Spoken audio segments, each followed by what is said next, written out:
Hi అండి, welcome to Radhika's channel. ఈరోజు మన వీడియో వచ్చేసి రవ్వ పాపడాలు అనమాట. చాలా ఈజీగా చాలా తొందరగా చేసుకోవచ్చు అనమాట. ఈ ప్రాసెస్ అనేది ఎలా చేయాలనేది మనము ప్రాసెస్లోకి వెళ్ళిపోదాము. నేను చెప్పిన కొలతలతో ఫాలో అవ్వండి, పర్ఫెక్ట్గా వస్తాయి, చాలా బాగా వస్తాయి. ఇప్పుడు ఎలా చేయాలనేది మనము ప్రాసెస్లోకి వెళ్ళిపోదాము.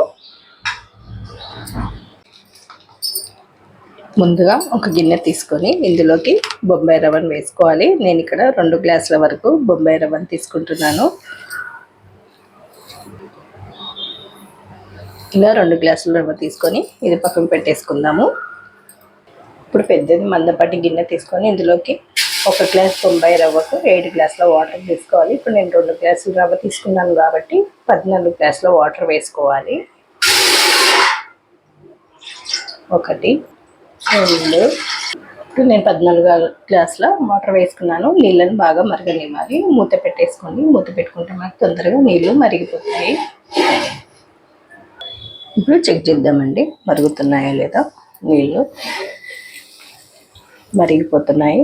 ఇప్పుడు ఇందులోకి రుచికి సరిపడ వేసుకోవాలి. 2 స్పూన్ల వరకు వేసుకుంటున్నాను నేను. 1 టేబుల్ స్పూన్ వాము కూడా వేసుకోవాలి. జీలకర్ర కూడా 1 టేబుల్ స్పూన్ వేసుకోండి. నువ్వులు 2 టేబుల్ స్పూన్ల వరకు నువ్వులు వేసుకోండి. ఒకసారి ఇలా మొత్తం కలిపేసేసుకోవాలి. ఉప్పు కరిగిపోతుంది 2 నిమిషాలల్లో. ఇప్పుడు మంటను తగ్గించుకొని రవ్వను వేసేసుకోవాలి. ఒక చేతితో రవ్వను వేసుకుంటూ మరో చేతితో కలుపుకుంటూ ఉండాలి.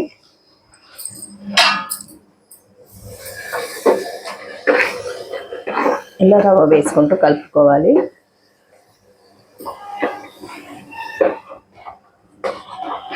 ఒక 15-20 నిమిషాల పాటు రవ్వను ఉడికించుకోవాలి.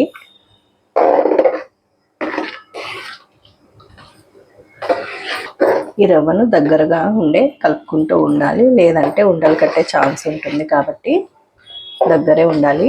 స్టవ్ దగ్గర ఉండి కలుపుకుంటూ ఉండాలి. ఈ రవ్వను ఎంత బాగా ఉడికించుకుంటే అంత బాగా వస్తాయండి పాపడాలు, లేదంటే విరిగిపోతాయి పాపడాలు. అందుకోసం మంచిగా ఉడికించుకోవాలి.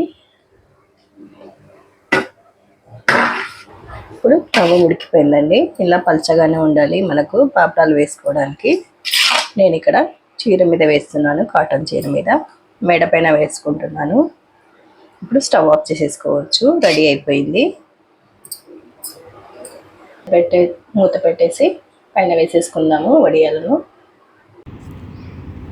ఇలా ఒక చీరను, కాటన్ చీరను పరుచుకొని వేసేసుకోవాలి. ఒక గిన్నెలోకి వేసుకొని గుంట గరిటతో వేసుకోండి.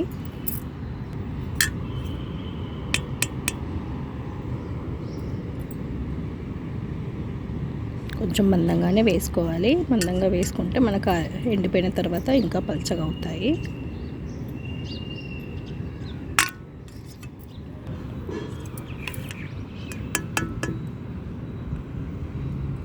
ఇలా కొద్దిగా వేసుకొని కొంచెం స్ప్రెడ్ చేయండి, ఎక్కువ అవసరం లేదు.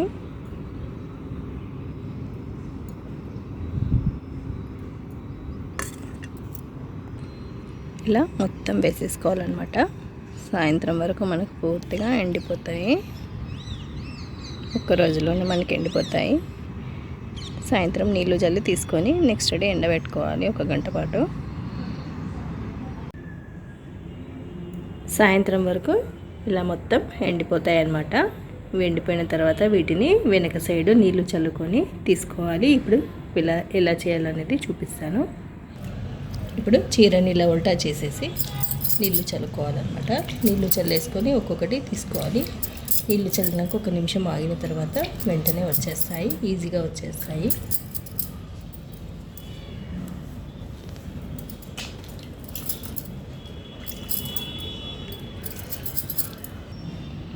ఇలా ఒక్కొక్కటి తీసుకోవాలన్నమాట.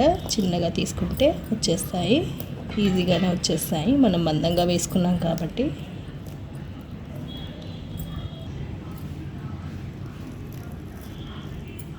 ఇలా ఈజీగా తీసేసుకోవచ్చు. ఇలా అన్నీ తీసేసి ఒక ప్లేట్లోకి వేసుకొని నెక్స్ట్ డే ఎండలో ఒక 2-3 గంటల పాటు ఉంచేసుకోవాలి. ఇలా ప్లేట్లో కానీ లేదంటే పొడి క్లాత్ మీద అయినా వేసుకొని ఆరబెట్టేసుకోండి. నెక్స్ట్ డే నేను ఎండలో పెట్టేసుకుంటాను. ఇప్పుడు ప్రస్తుతానికి హ్యాంగర్ కింద పెట్టేస్తున్నాను.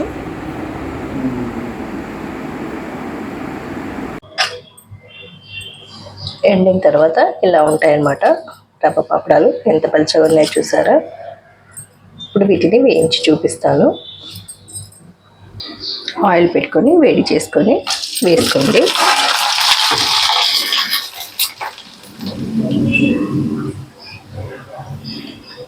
చూస్తున్నారు కదా ఎంత బాగా వస్తున్నాయో.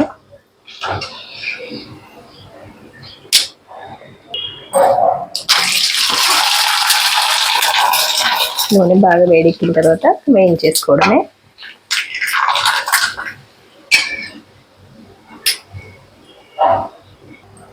ఇదండి ఇవాల్టి మన వీడియో. రవ్వ పప్పడాలు చాలా టేస్టీగా ఉంటాయి. మీరు కూడా నేను చేసిన విధంగా ట్రై చేసి చూడండి. నచ్చినట్లయితే లైక్ చేయండి, షేర్ చేయండి, కామెంట్ పెట్టండి. మరిన్ని వీడియోస్ కోసం సబ్స్క్రైబ్ చేసుకోండి. పక్కనే ఉన్న బెల్ ఐకాన్ని క్లిక్ చేయండి. Thank you for watching. Bye bye.